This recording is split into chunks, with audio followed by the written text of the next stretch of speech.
మసాలా కాకరకాయ చూడండి. కాకరకాయలని ఈ విధంగా కట్ చేసుకోవాలి. ఇందులో ఉన్న గింజల్ని తీసేయాలి. ఒక వన్ సైడ్ కట్ చేసుకొని తీస్తే మనం ఈజీగా దానిలో ఉన్న గింజల్ని తీసేయవచ్చు. ఒక పాత్ర తీసుకొని అందులో వాటర్ వేసి మనం ఈ పీసెస్ని, కాకరకాయ పీసెస్ని అందులో వేసుకోవాలి. ఈ విధంగా వీటిని వాటర్ మరిగే వరకు ఒక 5 minutes వరకు అలానే ఉంచాలి. ఇలా మరిగించడం వల్ల కాకరకాయలో ఉన్న చేదు అంతా మనకు చేదు రాదు. చూడండి వాటర్ తీసేసాక ఎలా అవుతున్నాయో. ఇప్పుడు మనం ఈ నువ్వులు పల్లీలు కలిపి పౌడర్లా చేసుకోవాలి. చింతపండు తీసుకొని నానబెట్టుకోవాలి. ఎల్లిపాయ ముద్ద దీనికి కావాల్సినవి. ఇప్పుడు మనం తయారు చేసుకున్న ఈ పౌడర్లో, నువ్వులు పల్లీల పౌడర్లో పసుపు, ఉప్పు, కారం, ధనియాల పౌడర్ మనకు తగినంతగా వేసుకోవాలి. మనం ఎంత క్వాంటిటీ చేసుకుంటున్నామో దానికి తగ్గ విధంగా మనం ఉప్పు, కారం వేసుకోవాలి. ఎల్లిపాయ ముద్ద వేసుకోవాలి. ఇందులో మనం నానబెట్టిన చింతపండు ఉంటుంది కదండి, దానిలోంచి రసం తీసి ఇలా అందులో వేసుకొని కలపాలి. అన్నీ చక్కగా కలిగే వరకు కలపాలి. ఇలా కలిసాక మనం వన్ సైడ్ కట్ చేసుకున్నాం కదండి ఈ పీసెస్లో, ఆ వన్ సైడ్ నుంచి దానిలో ఈ మిశ్రమాన్ని అందులో మనం పెట్టాలి. చూడండి ఈ విధంగా పెట్టుకోవాలి. ఈ కాకరకాయ కర్రీ చాలా హెల్దీ కర్రీ. మనం వీక్లీ వన్స్ కంపల్సరీ తినాలి ఈ కర్రీని. ఇది ఈ క్యాన్సర్ పేషెంట్స్కి చాలా యాంటీ ఏజెంట్స్లీగా యూజ్ అవుతుంది మనకు. అండ్ డయాబెటీస్ వాళ్ళకు కూడా చాలా హెల్దీ కర్రీ.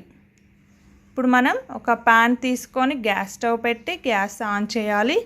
ఇందులో ఆయిల్ వేసుకోవాలి. ఆ కర్రీకి తగినంతగా ఆయిల్ వేసుకోవాలి. ఉల్లిగడ్డ వేసుకొని చక్కగా వేయించుకుందాం.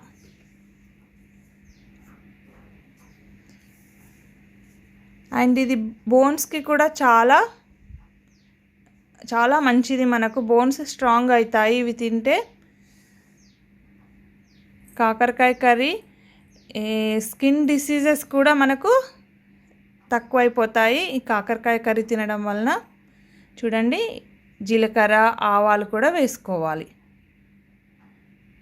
పచ్చిమిర్చి వేసుకోవాలి.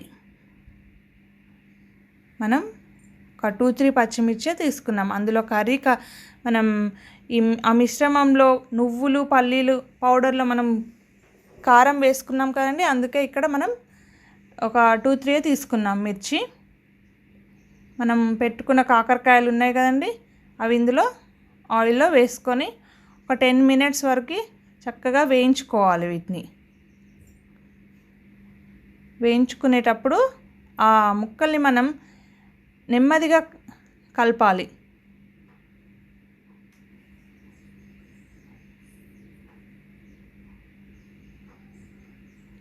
ఇవి చక్కగా వేయించుకుంటేనే టేస్ట్ బాగుంటుంది.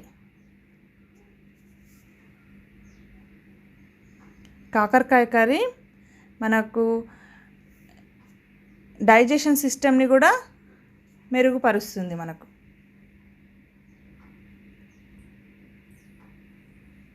చూడండి ఎంత చక్కగా వేగుతున్నాయో కాకరకాయలు.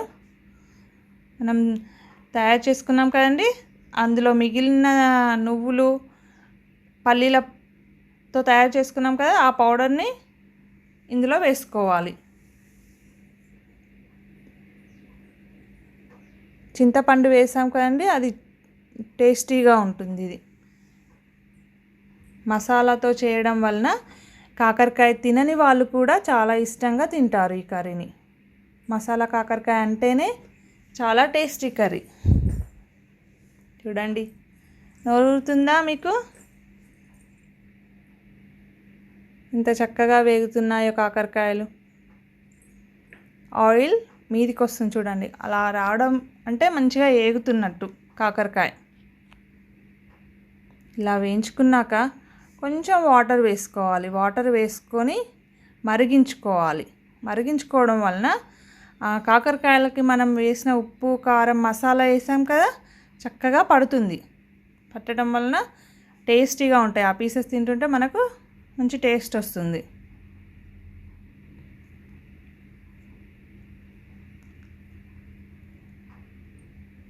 ఇలా ఒక మూత పెట్టుకొని ఒక 10 మినిట్స్ వరకు ఉంచుకోవాలి.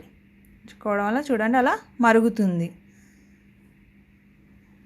ఒకసారి అలా కలుపుకోండి.